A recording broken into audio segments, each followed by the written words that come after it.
तो hello everyone, आप सभी का स्वागत है एफ एस के इस यूट्यूब चैनल पर और बेहतरीन प्लेटफॉर्म पर। और आज हम एक टॉपर टॉक्स करने वाले हैं। आप सभी को पता है कि एफ एस बरसों से अच्छे अच्छे रिजल्ट देते आ रहा है और आगे भी देगा।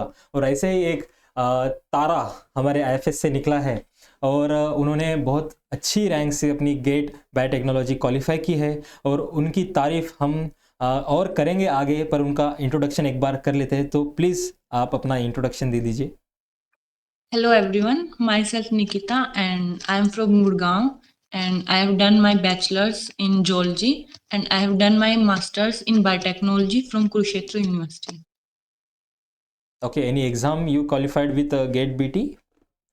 Sir, I have also qualified GATE Excel exam Okay, and yes. And you are preparing for only GATE or any other examination you are targeting? actually I was preparing for CSIR NET Mhm. and I have joined IFS live Live batch batch, yes. in August 2024 and sir उसके साथ साथ sir मैं मेरा gate हो गया।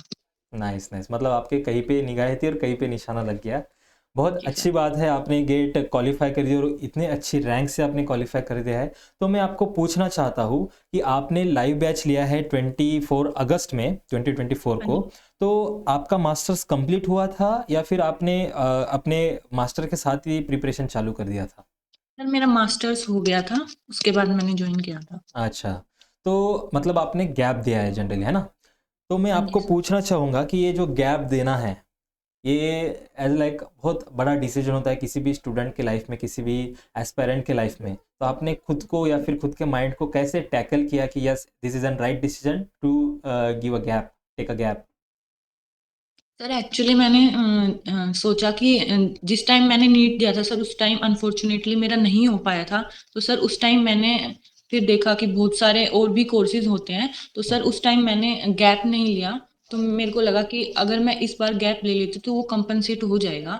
और sir CSIR का syllabus सबको पता है कितना वास्ट है, तो उसके राइट, लिए सर बहुत ज़्यादा टाइम चाहिए प्रिपरेशन के लिए।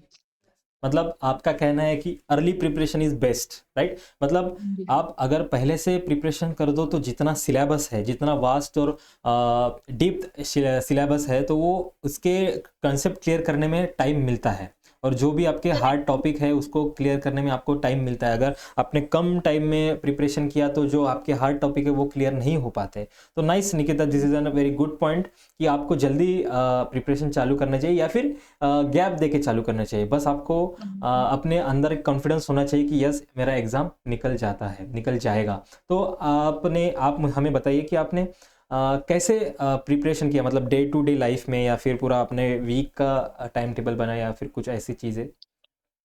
सर एक्चुअली जब मैंने आईएफएस ज्वाइन किया था तो सर मैंने मतलब शुरुआत में मैंने इतना ज़्यादा प्रिपरेशन पे ध्यान नहीं दिया था, क्योंकि I am not that type of person कि मैं बिल्कुल ही पढ़ाई में डूब जाऊं। हम्म। मैं वैसी नहीं हूँ। तो मैंने जैसे अपना नॉर्मल रूटीन रखा, पढ़ाई भी और मूवीज वगैरह जो भी है, मतलब कंफर्ट जोन मेरा हाँ, था राइट, पूरा। लेकिन राइट। लास्ट में from Jain I have started working hard. Sir मैंने अप्रोक्स 8 to 10 आवर्स स्टडी की है sir, self study sir. Jain की स्टार्टिंग से सर मैं रात को 8 बजे से सुबह 4 बजे तक पढ़ती थी और फिर 4 घंटे सो के फिर से दोबारा सुबह उठ के पढ़ती थी सर। अरे बाप रे! मतलब हाँ जी बहुत सर। मतलब आपने मेहनत की है और आपकी मेहनत अभी आपके सामने आई है, आपका रिजल्ट आया है बहुत अच्छी तरीके से। तो आपके आपने कंसेप्चुअल स्टडी की है या फिर आपने जो एग्ज़ाम पैटर्न है उसको फॉलो किया है? सर एक्चुअली मैंने सीएसआईआर एग्जाम पैटर्न को फॉलो किया था। मैंने गेट की बिल्कुल भी प्रिपरेशन नहीं गई थी, टू बी ऑनेस्ट। तो सर मैंने जस्ट गेट का एग्जाम 16 फेब को था। मैंने 15 फेब को चेक किया कि एग्जाम का पैटर्न क्या है और नेक्स्ट डे मैं एग्जाम देने चली गई। मुझे एक्सपेक्टेशन नहीं थी कि इतनी अच्छा हो जाएगा सर। नाइस नाइस, बहुत बहुत अच्छा आपने किया है। तो GATE is all about precisely selectly your questions and negative marking is there. तो आपने कैसे अपने क्वेश्चंस को सिलेक्ट किया, क्योंकि limited questions are there, right? तो आपने सीएसआर से बिल्कुल डिफरेंट पैटर्न है इसका। आपको केमिस्ट्री भी आता है इसमें, गेट बायोटेक्नोलॉजी में आपका मैथमेटिकल इंजीनियरिंग भी आता है और अपना कोर सब्जेक्ट भी आता है। तो how did you select your questions and how did you manage to reduce your negative marking? Actually sir इसमें सीएसआईआर से ज़्यादा नेगेटिव मार्किंग होती है, तो मैंने अवॉइड किया, रिस्क लेना अवॉइड किया मैंने। और जो भी मैथमेटिकल पार्ट है सर, उसका कंप्लीटली तो नहीं बोलूंगी, लेकिन कुछ एक क्वेश्चंस सर जो दिनेश सर कराते हैं लाइव बैच में, उससे सर हो गए थे सोल्व। रीजनिंग एप्टीट्यूड वगैरह सर हो गए थे। और आई डोंट थिंक कि हमें क्वालिफाई या फिर अच्छी रैंक के लिए मैथमेटिकल पार्ट करना जरूरी ही है। ओके। क्योंकि बायोलॉजिकल ऑलमोस्ट अगर हम कंप्लीटली अच्छे से कर लेते हैं तो हम अच्छी रैंक लेके आ सकते हैं सर।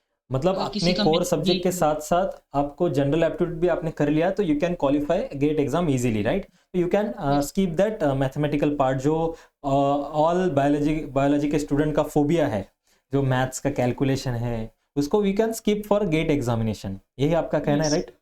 इन्होंने यस। प्रूव करके भी दिखाया है कि आप एग्जाम क्वालिफाई करने के लिए आपको मैथ्स भी आना ज़रूरी नहीं है। आपने वो मैथमेटिकल पार्ट स्किप भी किया और अपने कोर सब्जेक्ट पे उन्होंने ध्यान दिया है। इन्होंने बहुत अच्छी तरीके से उसको प्रिपेयर किया है। तो मैं कहना चाहता हूँ कि रिवीजन के साथ साथ कितना मैटर करता है कि क्वेश्चन प्रैक्टिस करना चाहिए।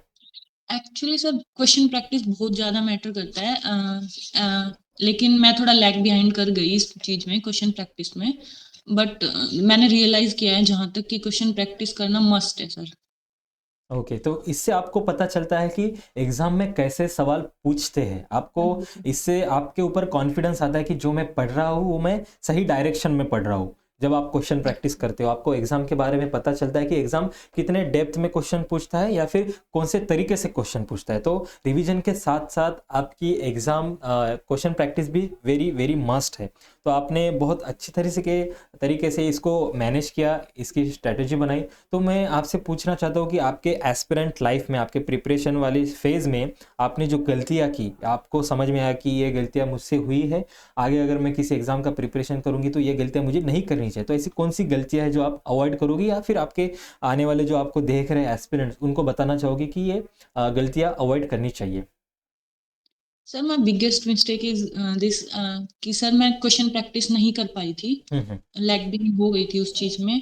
क्योंकि मुझे लगा कि मैं सिलेबस बिल्कुल अच्छे से कर लूंगी तो मैं क्वेश्चन तो कर ही लूंगी। बट सर मैंने सीएसआईआर का दिया एग्जाम, तो मैंने रियलाइज किया कि क्वेश्चन प्रैक्टिस करना बहुत ही जरूरी है।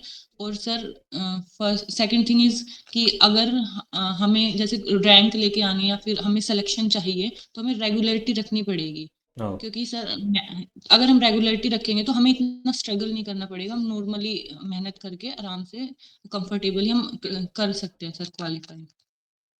ऐसा आप सभी को पता है कि life science is very volatile subject. आप थोड़े 1 हफ्ते का भी गैप दे दोगे ना तो आप पूरा वो पीछे का आपका इरेज़ हो जाएगा। तो आपको यस। डेली स्टडी करनी है, आपको कंटिन्यूटी रखनी है क्योंकि लाइफ साइंस इतना वास्ट है, इतना वोलेटाइल है, आप 2 दिन भी पढ़ोगे नहीं तो भूल जाओगे। तो यस, इन्होंने बहुत अच्छा पॉइंट बोला है कि कंटिन्यूटी मैटर करती है जब आप किसी भी एग्ज़ाम को क्वालिफ़ाई करते हो। और कंटिन्यूटी के साथ-साथ रिवीजन और रिवीजन के साथ-साथ क्वेश्चन प्रैक्टिस, ये तीनों का जब कॉम्बिनेशन होता है तभी ऐसे निकिता जैसे स्टूडेंट रिजल्ट लाते हैं और बहुत प्राउड फील करवाते हैं उनके स्टूडेंट, उनके फैमिली को, उनके टीचर्स को, सारी फैकल्टी को। बहुत बहुत आप पे हमें गर्व है निकिता, बहुत अच्छा रिजल्ट आपने लाया है। तो आपके थैंक यू। फ्यूचर प्लान क्या है? I want to ask you. Sir I want to do PhD. Actually मेरा इंटरेस्ट रिसर्च फील्ड में है, तो मैं सर पीएचडी करना चाहूंगी अच्छे इंस्टीट्यूट से। नाइस, मतलब आपका फुल्ली एम है to qualify the CSR exam, right? तो फॉर्चुनेटली आप क्वालिफाई भी कर जाओगे, आई होप। हमारी सारी फैकल्टी, एफएस के फैकल्टी से आपको बहुत बहुत बधाइयाँ और best wishes to qualify the CSR examination, क्योंकि आपने गेट तो क्वालिफाई कर ली इतनी अच्छी रैंक से, टॉप 150 में आ गए हो आप। और सीएसआर में भी आप टॉप 100 में आए, ऐसे में इच्छा और आशा करता हूँ। और कुछ ऐसे टिप्स है जो आप एस्पिरेंट को देना चाहोगे? Yes sir. कि वही फर्स्ट वन इज रेगुलरिटी, हमें रेगुलरिटी रखनी चाहिए। और सेकंड वन इज जैसे हम कोई भी जैसे इन केस हम यूट्यूब से पढ़ रहे हैं या फिर लाइव बैच है, रिकॉर्डेड बैच है, कोई भी बैच है, हम जैसे जो लेक्चर हमने आज किया है, वो हम जैसे हमने कोई भी लेक्चर कर लिया सर, तो हाँ। हमें हर वीक उसको रिवाइज करना पड़ेगा। वरना यस। अगर जैसे हम बाद में करेंगे 1 महीने बाद, 2 महीने बाद, तो वो बिल्कुल साफ हो जाता है। मेरे साथ हुआ था, लेकिन मैंने फिर बाद में रिवाइज करना शुरू कर दिया था। तो sir revision, bar bar revision revision is must. And question practice तो है ही सर। जब हम हमारे एस्पिरेंट के फेज़ में थे, तो हम भी जब उस दिन पढ़ते थे, मतलब सुबह का लेक्चर होता था, तो उस जहाँ 3 घंटे पढ़े उसी को उस दिन रिवाइज़ करो, फिर उसके बाद 1 हफ्ते बाद रिवाइज़ करो, फिर उसके बाद एक 15 दिन बाद रिवाइज़ करो, तो इसके बाद आप भूलोगे नहीं। ये 3 बार अगर किसी भी टॉपिक को आप रिवाइज़ करोगे ना, तो ये आपके सबकॉन्शियस माइंड में आते जाएगा। ये हमारे गुरु ने बताया है, हमारे केसी सर ने बताया हमें, तो हम भी आपको बता रहे हैं कि ऐसे ही स्ट्रैटेजी आपको फॉलो करनी है। जिस दिन पढ़ा है उस दिन रिवाइज़ कर लो, फिर उसके बाद 1 वीक बाद रिवाइज़ कर लो, फिर उसके बाद 15 दिन।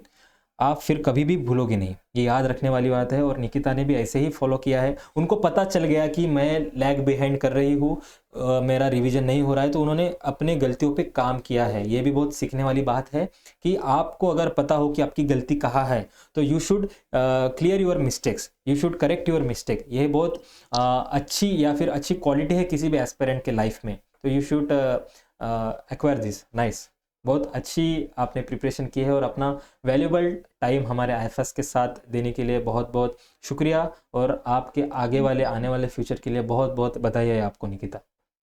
Thank you sir. Thank you.